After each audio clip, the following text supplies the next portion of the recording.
Ao contrário do que é mostrado na internet, sou radicalmente contra utilizar o arroz triturado para fazer esse fertilizante.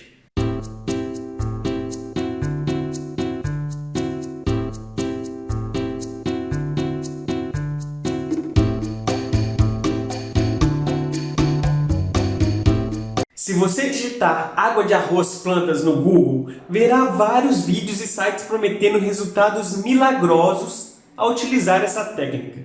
Ensinam a utilizar como enraizador e como fertilizante. Mas será que isso é realmente verdade? Será que a água de arroz é um enraizador potente? Antes de continuar, deixe seu like, se inscreva no meu canal e compartilhe esse vídeo para que eu possa ajudar cada vez mais pessoas. E se gostarem desse tipo de conteúdo, já deixe a sugestão de um outro assunto ou mito que eu vou verificar se é verdadeiro ou não. Beleza? Quem me acompanha no Instagram, Telegram ou lê meus artigos já sabe sobre tudo que eu vou falar aqui. Então, se você ainda não me segue, já aproveita para seguir minhas outras redes sociais e ficar por dentro de tudo. A ideia de se utilizar a água de arroz em plantas não surgiu no Brasil, mas infelizmente não fui capaz de encontrar a origem. Fertilizar as plantas com essa água foi algo que criaram para reaproveitar a água da lavagem do arroz. Aquela água que a gente sempre descarta durante a lavagem. Saber se há estudos científicos sobre o assunto é o primeiro passo para saber se é verdade ou mito a utilização dessa água nas plantas. E não me entendam mal, não estou querendo dizer que não existir estudo científico sobre determinada coisa é mentira. Quer dizer apenas que ninguém verificou ainda. Há estudos sobre utilizar a água de arroz nas plantas? Sim, depois de muita busca e de olhar em sites de várias línguas diferentes, como português, inglês, espanhol, indonésio e até mesmo japonês, eu encontrei 7 artigos científicos sobre o assunto.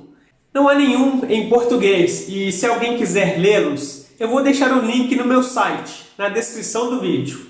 No site tem todos os artigos lá para vocês lerem. Uma dica é, pesquisem no Google um tradutor. Eu deixei o artigo original e alguns deles estão em indonésio, que é uma língua que pouca gente aqui no Brasil fala. Então, tudo que eu disser aqui nesse vídeo está embasado no que a ciência sabe sobre o assunto até o presente momento, ok? Mais à frente eu digo a minha opinião sobre a utilização ou não dessa água de arroz. Informo os perigos de se utilizá-la. Alguns artigos científicos concluem que houve mudanças significativas nas plantas. Outros que ocorreram mudanças pontuais, como por exemplo que a utilização trouxe um resultado positivo nas raízes, mas não na parte vegetativa, na parte de cima. Outro estudo, porém, concluiu que não ocorreu nada significativo nas plantas. Ao contrário do que fiz no meu artigo, em que eu digo a conclusão de cada um, aqui eu vou pular essa parte e apenas dizer o placar, pode ser? Se alguém quiser ver a conclusão de cada artigo científico, só dar uma olhada no meu site. E o placar foi de 3 artigos, mostrando resultados significativos na utilização da água do arroz, 3 artigos com resultados parciais, por exemplo, a água de arroz afetou uma parte da planta, mas não outra, e apenas um artigo não mostrou resultado algum. Foram diferentes plantas testadas, como a mostarda, o alface, a orquídea phalaenopsis, feijão verde, pimenta. Como puderam ver, há várias evidências científicas comprovando que utilizar a água de arroz nas plantas traz benefícios, mesmo que muitas das vezes, seja um benefício limitado. Segundo alguns pesquisadores, a água da lavagem do arroz contém várias substâncias usadas como fertilizantes para as plantas, bem como alguns minerais, dentre eles o nitrogênio, fósforo, potássio, ferro e o magnésio. Os mesmos pesquisadores dizem que nessa água há carboidratos, que são um meio para a formação da auxina e a berilina, dois hormônios ligados ao crescimento das raízes e brotações. Todos esses nutrientes vão para a água do arroz. Sendo assim, irrigar as plantas utilizando essa água pode sim ajudar de alguma forma. E se utilizado com cautela, não trará problema algum para as suas plantas. Mas, ao contrário do que pregam por aí, não é nada milagroso. Nada que fará suas plantas mostrarem resultados extraordinários. E agora eu gostaria de fazer uma crítica. Não necessariamente sobre a água do arroz, mas uma crítica sobre o adubo feito com arroz.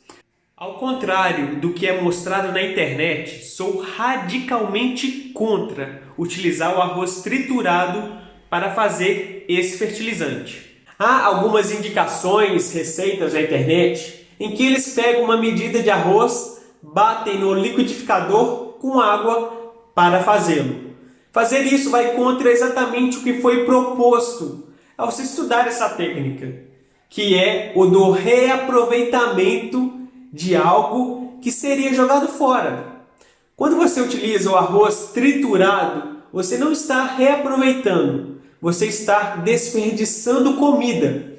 E pode ter certeza de uma coisa: o fertilizante que fará não será melhor do que os adubos para orquídeas e plantas no geral, feitos especialmente para elas. Como dito, a água do arroz possui vários nutrientes, porém você sabe as quantidades desses nutrientes? Dependendo da frequência, do tamanho do vaso e do tipo de terra, você pode facilmente causar um desequilíbrio nutricional na planta. E esse desequilíbrio desencadeará vários problemas. Vou falar sobre alguns deles para que você tenha uma pequena ideia do que eu estou falando. O primeiro problema é prejudicar a absorção de cálcio.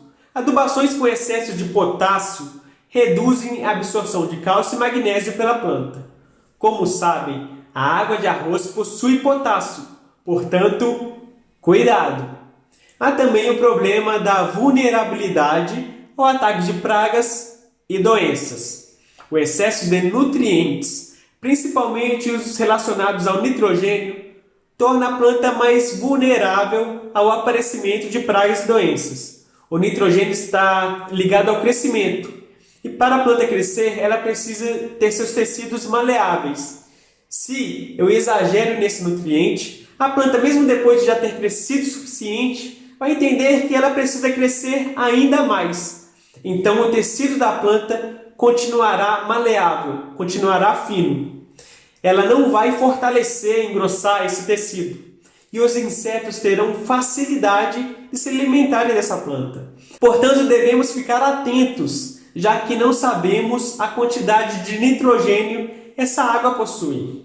O excesso de nutrientes, principalmente os relacionados ao nitrogênio, torna a planta mais vulnerável ao aparecimento de pragas e doenças. O nitrogênio está ligado ao crescimento. Para a planta crescer, ela precisa ter seus tecidos maleáveis. Se eu exagero nesse nutriente, a planta, mesmo depois de já ter crescido o suficiente, vai entender que ela precisa crescer ainda mais. Então, o tecido da planta continuará maleável, continuará fino. Ela não vai fortalecer e engrossar esse tecido. E os insetos terão facilidade de se alimentarem dessa planta. Portanto, devemos ficar atentos, já que não sabemos a quantidade de nitrogênio essa água possui. O terceiro problema é o crescimento, que pode ser prejudicado. Além do que eu disse no tópico anterior, o excesso de nitrogênio pode causar um desbalanceamento no crescimento da planta, fazendo-a produzir muitos ramos e folhas, e menos flores e frutos, tubérculo ou raízes. Devemos também tomar cuidado com a fitotoxidez na planta. A quantidade de nutrientes em demasia pode causar fitotoxidez na planta, que é a toxidez por excesso de nutrientes. E por último, e não menos importante, é que essa água pode causar acidificação do solo. A utilização de soluções nutritivas ou fertilizantes pode resultar na acidificação do solo, causando a indisponibilidade de alguns nutrientes para as plantas. Sim, fertilizantes no geral podem causar isso. Estou apenas citando possíveis problemas que a água do arroz pode causar. Não estou falando de outros fertilizantes. Ao dizer sobre os possíveis problemas, não estou afirmando que não possa utilizá-la. É apenas para que tenha cautela, que não exagere no uso. Como mostrei, a água da lavagem do arroz é super rica em nutrientes. Usar todos os dias pode causar mais mal do que bem para elas. Então, se de vez em quando você quiser dar uma irrigada em suas plantas com essa água, não há problema algum. E aí, gostaram do vídeo? Me escreva nos comentários algum outro assunto disseminado por aí que querem que eu pesquise se é verdade ou não. E compartilhe o vídeo para acabar de uma vez por todas com essa dúvida sobre esse método milagroso que vendem por aí. Um abraço e até o próximo vídeo.